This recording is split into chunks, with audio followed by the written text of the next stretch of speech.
আমরা নির্বাচন সংক্রান্ত যে রিসেন্ট ডেভেলপমেন্ট কিছুদিন আগে যাচাই বাছাইয়ের যে প্রক্রিয়া সেটা শেষ হয়েছে, আপিলের প্রক্রিয়া শুরু হয়েছে এবং যাচাই বাছাইয়ের সময় আমরা যেই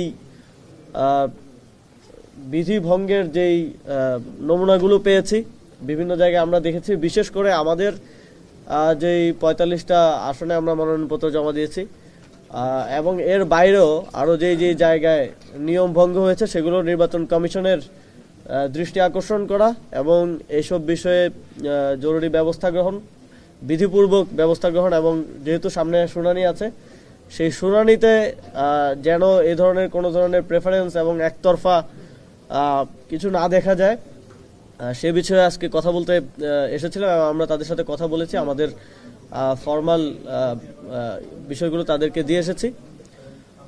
আমি যদি দুইটা উদাহরণ দিই জাতীয় নাগরিক পার্টির দুইজন প্রার্থীর ক্ষেত্রে, যেমন কুমিল্লা ৪ সংসদীয় আসনে আপনারা জানেন যে জাতীয় নাগরিক পার্টির পক্ষ থেকে হাসনাত আবদুল্লাহ প্রার্থী হিসেবে আছেন।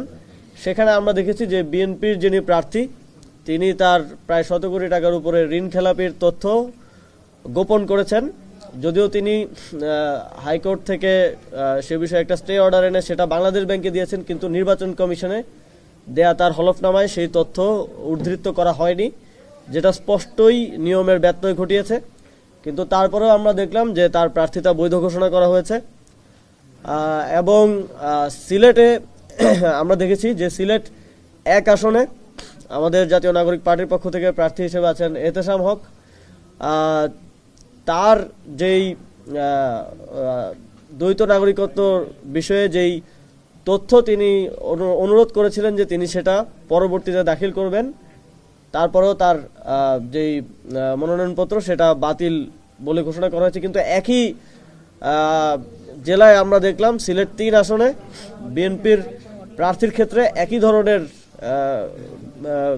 ব্যবস্থায় একই ধরনের পরিস্থিতি থাকা সত্ত্বেও তার যেই কাগজপত্র সেটা পরবর্তীতে দাখিলের শর্তে কিন্তু তাকে মনোনয়নপত্র বৈধ বলে বিবেচিত হয়েছে।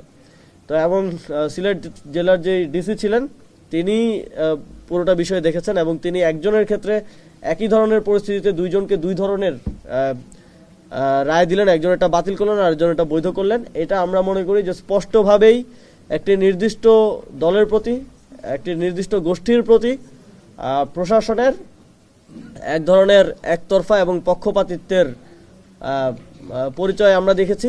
এই দুটি আসন স্পেসিফিকলি আমাদের, এবং এর বাইরেও আমরা অন্তত আরও ১০০টি উদাহরণ আছে, আপনারাই কভার করেছেন মিডিয়ার মাধ্যমে, আমরা দেখেছি। এবং খুব ন্যাক্কারজনকভাবে আমরা দেখেছি এক জায়গায় একজন স্বতন্ত্র প্রার্থীকে ইভেন সরকারি অফিসেই ঘাড় ধাক্কা দিয়ে বের করে দেওয়ার মতো ঘটনা মানিকগঞ্জে আমরা দেখেছি। এটা যেই প্রার্থীরা নির্বাচন করছেন এবং বাংলাদেশের জনগণ যারা তাদের রায় প্রকাশ করবেন আগামী ১২ই ফেব্রুয়ারি, তাদের জন্য একটা আশঙ্কার বিষয়, শঙ্কার বিষয় যে এই নির্বাচনটা কি সুষ্ঠু, নিরপেক্ষ এবং মানুষের ভোটাধিকার প্রয়োগের মাধ্যমে সম্পন্ন হবে, নাকি প্রশাসনের যেই বিগত ৩টা নির্বাচনে আমরা দেখে এসেছি প্রশাসনের এক ধরনের পক্ষপাতিত্ব, একতরফা আচরণ, ব্যালট পূরণ করে রাতের ভোট, এই ধরনের একটা ব্যবস্থার মধ্য দিয়ে, একটা সেটেলমেন্টের মধ্য দিয়ে নির্বাচনটা হয়ে যাবে, এ ধরনের একটা শঙ্কা বাংলাদেশের জনগণের মধ্যে তৈরি হয়েছে। সে বিষয়ে আমরা ইলেকশন কমিশনকে আহ্বান জানিয়েছি যে এই ঘটনাগুলোর ক্ষেত্রে যথাযথ ব্যবস্থা গ্রহণ এবং সামনের শুনানিতে যেটা ইলেকশন কমিশনের সরাসরি অধীনে হবে, আপিলের ক্ষেত্রে যেন কোনো ধরনের পক্ষপাতিত্ব আর না থাকে। যদি সেখানে কোনো ধরনের পক্ষপাতিত্ব হয় তাহলে আমরা এই ইলেকশন কমিশনের নির্বাচন, একটা সুষ্ঠু নির্বাচন আয়োজনের যে সক্ষমতা সেটার উপরে প্রশ্ন আসবে এবং বাংলাদেশের জনগণের মধ্যে যে শঙ্কাটা তৈরি হয়েছে আমরা যাচাই বাছাইয়ের প্রক্রিয়ার মধ্যে আমরা দেখেছি, সেই শঙ্কাটা আরও ঘনীভূত হবে। এর বাইরেও যদি আমার নিজ জন্মস্থানের কথা বলি, সেখানে আমরা দেখলাম যে বিএনপির যিনি প্রার্থী তিনি ঋণ খেলাপির কথা উল্লেখ করেননি হলফনামায়, ১৯০ কোটি টাকার তার ঋণ খেলাপি আছে এবং একই সাথে তিনি তুরস্কের নাগরিক। আমরা অনেক জায়গায় তার সেই আইডি কার্ডও ঘুরতে দেখছি সোশ্যাল মিডিয়ায় বিভিন্ন জায়গায়। কিন্তু এই দুইটা স্পষ্ট আচরণবিধি লঙ্ঘন এবং এই স্পষ্ট ইয়ার ফলেও কিন্তু তার যেই প্রার্থিতা সেটা বৈধ বলে বিবেচিত হয়েছে। তো এই বিষয়গুলোতে সামনে যেহেতু আপিল হবে, আমরা স্পষ্টভাবে বলে দিতে চাই, আপিলে কোনো ধরনের পক্ষপাতিত্ব, প্রেফারেন্স এবং কোনো ধরনের বড় দলের প্রতি কোনো ধরনের দুর্বলতা আমরা ইলেকশন কমিশনের দেখতে চাই না। যদি সে ধরনের পরিস্থিতি আমরা দেখি, তাহলে জুলাই গণঅভ্যুত্থানের পরে আমাদের সবচেয়ে গুরুত্বপূর্ণ যে গণতান্ত্রিক রূপান্তরের যে এজেন্ডা, এবং এত এত মানুষ জীবন দিয়েছে, আহত হয়েছে, এখনও আমাদের অনেক ভাইয়েরা জুলাই গণঅভ্যুত্থানে গুলিবিদ্ধ হয়ে পঙ্গু হয়েছেন, তারা মানবেতর জীবনযাপন করছেন। শুধু একটা আকাঙ্ক্ষা থেকে একটা সুন্দর বাংলাদেশ বিনির্মাণ হবে, নির্বাচনের মাধ্যমে একটা গণতান্ত্রিক সরকার আসবে, যেটা আমরা বিগত 17 বছর দেখিনি। আমরা ভোটাধিকার প্রয়োগ করতে পারবো। এই ক্ষেত্রে যদি প্রশাসন, সরকার, রাজনৈতিক দল যে কোনোভাবে যদি এই সম্ভাবনাকে নষ্ট করার কোনো প্রক্রিয়া আমরা দেখি, এবং আমরা যদি দেখি আবারও পুরনো সেটেলমেন্টের মধ্য দিয়ে, আবারও কোনো একটা আন্ডারস্ট্যান্ডিংয়ের মধ্য দিয়ে এবার জনগণকে আবার প্রতারিত করার মতো কোনো ধরনের লক্ষণ যদি আমরা দেখি, আমরা কিন্তু নির্বাচনের দিন পর্যন্ত বসে থাকবো না।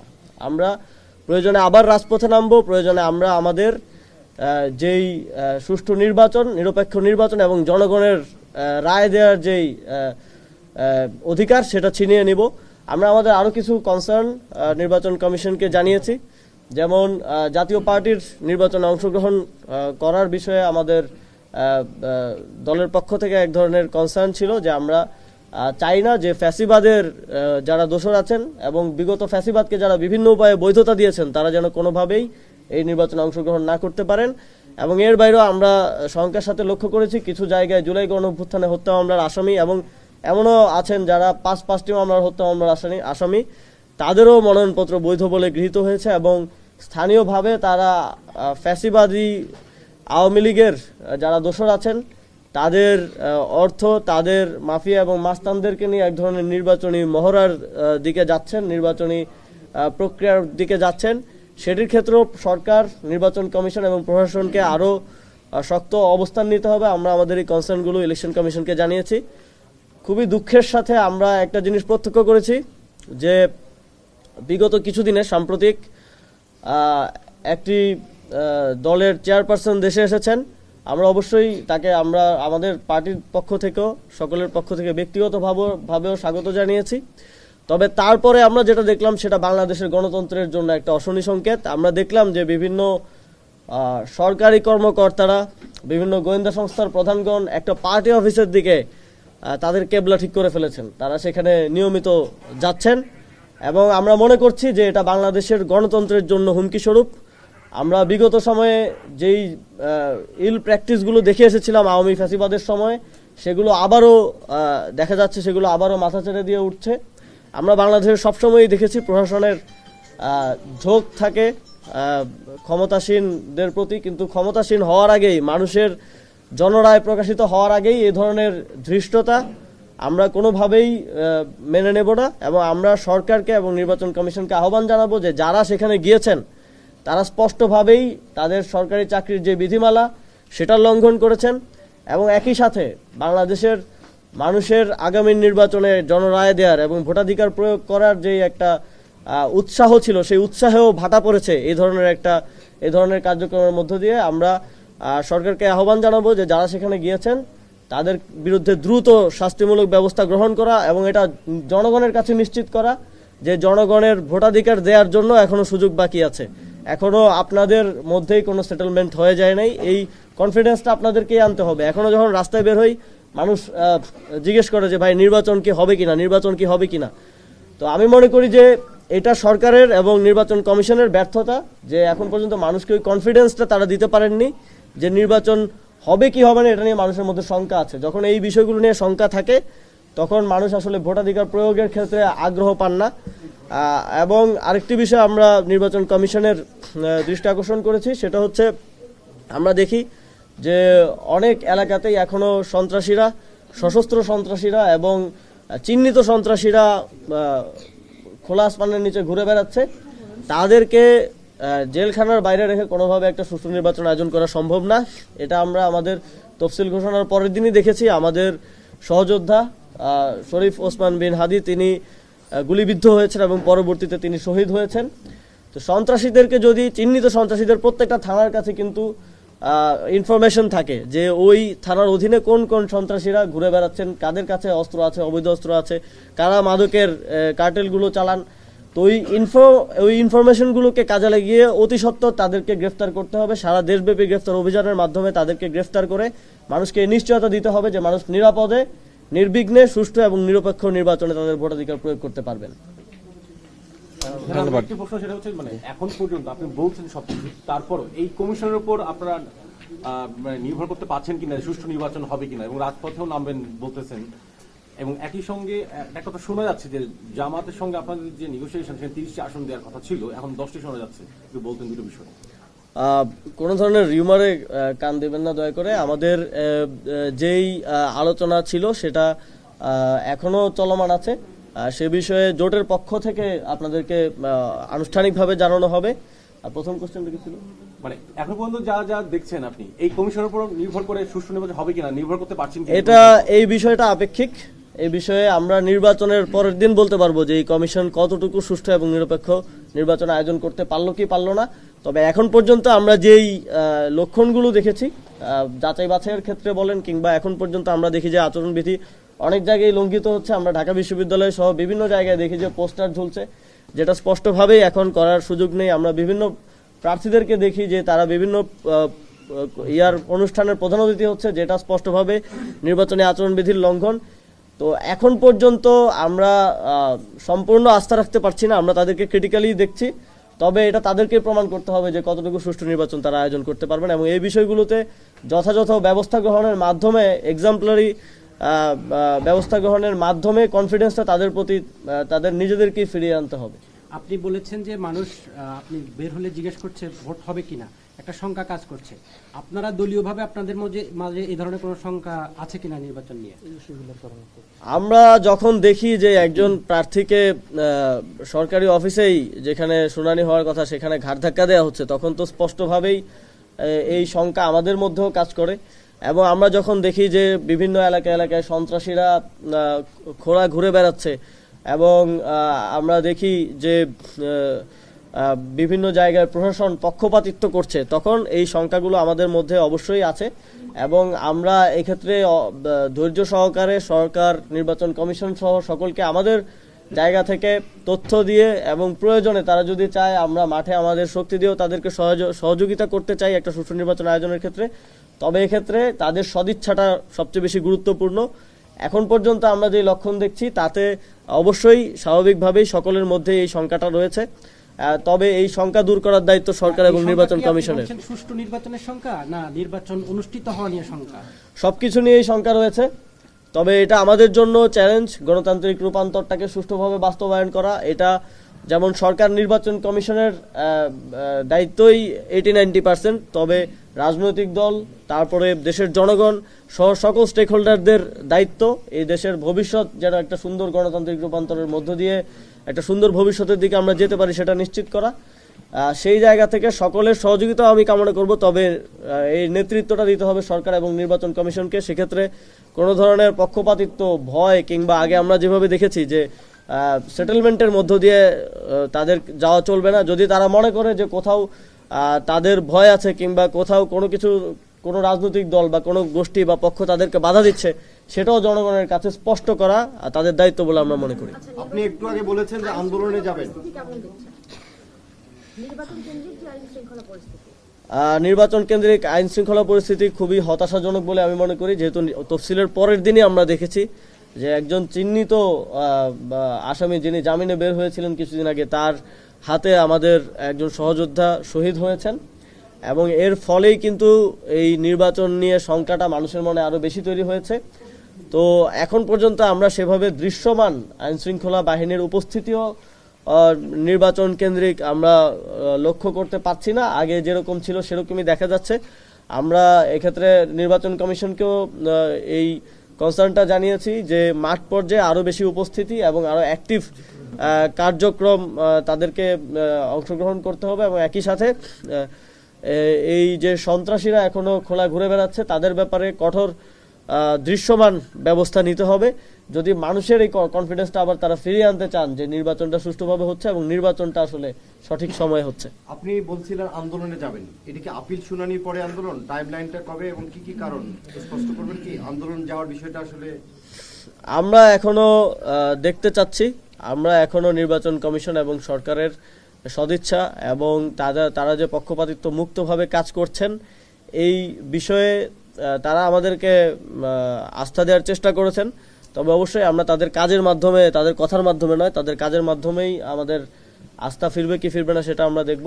তবে আমরা যদি দেখি যে তারা কোনোভাবে এই নির্বাচনকে একতরফা কোনো একটা নির্বাচন আয়োজনের দিকে নিয়ে যাচ্ছেন, যেটা আমরা ইতিপূর্বেই শঙ্কা প্রকাশ করেছি যে একটা পার্টির পলিটিক্যাল অফিসের দিকে আমরা দেখছি যে নিয়ম বহির্ভূতভাবে অনেক সরকারি কর্মকর্তারা এবং গোয়েন্দা সংস্থার প্রধানরা যাওয়া শুরু করেছেন। তো এই বিষয়গুলো যদি এভাবেই চলতে থাকে এবং আমরা যদি দেখি বাংলাদেশে আরও একটি পাতানো নির্বাচনের প্লট সাজানো হচ্ছে, তাহলে অবশ্যই তখন আমাদেরকে রাজপথ বেছে নিতে হবে। এই গণঅভ্যুত্থানের মধ্য দিয়ে আমাদের সবচেয়ে বড় অর্জন করার কথা ছিল ভোটাধিকার, যেটা বিগত 3টা নির্বাচনে বাংলাদেশের মানুষ বঞ্চিত হয়েছে। এবার যেন কোনোভাবেই বঞ্চিত না হয় সেটা আমরা নিশ্চিত করব। সেটা আমরা শেষ পর্যন্ত চেষ্টা করব নির্বাচন কমিশন এবং সরকারের সাথে সহযোগিতার মাধ্যমে নিশ্চিত করার। কিন্তু যদি তা সম্ভব না হয় তাহলে প্রয়োজনে আমরা রাজপথে নামতেও প্রস্তুত আছি। আপনি কি একটু বলবেন যে কোন গোয়েন্দা সংস্থার প্রধান একটা দলের প্রধানের সাথে দেখা করেছেন? আপনারাই তো কভার করেছেন, আমরা দেখলাম যে এনএসএ এর প্রধান তিনি একটা দলের প্রধানের সাথে পার্টি অফিসে গিয়ে সাক্ষাৎ করেছেন। যদি কোনো ধরনের নিরাপত্তা সংক্রান্ত বিষয়ে সাক্ষাৎ করার বিষয় থাকে সেটা যে কোনো রাজনৈতিক দলের সাথে গোয়েন্দা সংস্থার প্রধানরা হয়তো সাক্ষাৎ করতে পারেন, কিন্তু সেটা পার্টি অফিসে যাওয়াটা আমাদের জন্য অশনি সংকেত বলে আমরা মনে করি। এবং সরকারি কর্মকর্তাদের সাথে বৈঠক এটাও আমরা নিয়ম বহির্ভূত এবং এইটাও এই নির্বাচন এবং ভোটাধিকার প্রয়োগের ক্ষেত্রে জনগণের মধ্যে একটা শঙ্কা তৈরি করছে। একটা জাতীয় দলীয় খবর এসেছে পঞ্চগড় এক আসনে আপনাদের দলের প্রার্থীর হলফনামা এবং যে আয়করিটার যে সম্পদের তথ্য বিবরণ আয়কর রিটার্নটা জমা দেওয়া হয়, আপনারা জানেন যে জুন মাসে, এটা অর্থ বছর হিসাব করা হয় জুলাই থেকে জুনে। তো আয়কর রিটার্ন আমিও জমা দিয়েছিলাম। তো এটা জুন মাসে যেটা জমা দেওয়া হয়েছে, জুন মাসের পরে কিন্তু আরো 6 মাস অতিবাহিত হয়েছে। তো এই 6 মাসে প্রার্থীর আয়, যে আয়টা আছে সেই আয়ের পার্থক্য কিন্তু স্বাভাবিকভাবেই হওয়ার কথা। গত বছর আপনি যে আয়কর রিটার্ন জমা দিয়েছেন সেটা এই বছর এসে মিলবে না, এটাই স্বাভাবিক। তবে নিয়ম অনুযায়ী যেহেতু আয়কর রিটার্নের ওই সময়ের তথ্যগুলো দাখিল করতে হয়, ওই সময়ের তথ্যের সাথে কিছু সাদৃশ্য হওয়াটাই স্বাভাবিক। এবং এ বিষয়ে কোনো ধরনের অসামঞ্জস্য বা ইয়াটা হওয়াটা এটা খুব স্বাভাবিক বিষয়, যেহেতু 6 মাস আগে আপনার আয় আর আজকের আপনার আয় তো এক হওয়ার কথা না। তো এইটা আমি মনে করি যে বিভিন্ন পত্রপত্রিকায়, বিভিন্ন মিডিয়ায় আমরা দেখেছি যে এর আগেও যে এনসিপির যারা প্রার্থী আছেন, এনসিপির যারা নেতা আছেন, তাদের বিষয়ে নিউজগুলো খুব ফুলিয়ে ফাঁপিয়ে এবং এটাকে ভিন্নভাবে উত্থাপনের একটা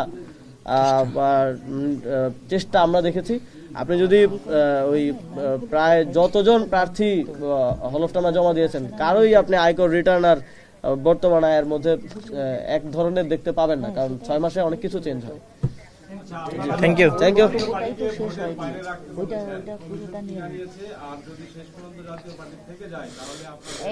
অবস্থান কি হবে? ফ্যাসিবাদের দোসর এবং তাদেরকে যারা সহযোগিতা করেছে বিগত সময়ে বাংলাদেশের মানুষের ভোটাধিকার হরণের ক্ষেত্রে এই সেটেলমেন্টের যারা অংশ ছিল, আমরা কোনোভাবেই রাজনৈতিকভাবে তাদের পুনর্বাসন, রাজনৈতিকভাবে তাদের নির্বাচনে অংশগ্রহণ সেটা চাই না। এবং এই বিষয়ে আমরা আজকে নতুন না, আমরা আগে থেকে আমাদের দলীয় অবস্থান এবং এটা বলে আসছি। আমরা নির্বাচন কমিশনকেও এই বিষয়ে কনসার্ন জানিয়েছি, নির্বাচন কমিশন জানিয়েছে তারা বিধিবদ্ধভাবে আইনের মধ্যে থেকে তারা এই বিষয়ে তারা সিদ্ধান্ত গ্রহণ করবে। আপনাদের সকলকে ধন্যবাদ। আবারও থ্যাংক ইউ। আসসালামু আলাইকুম।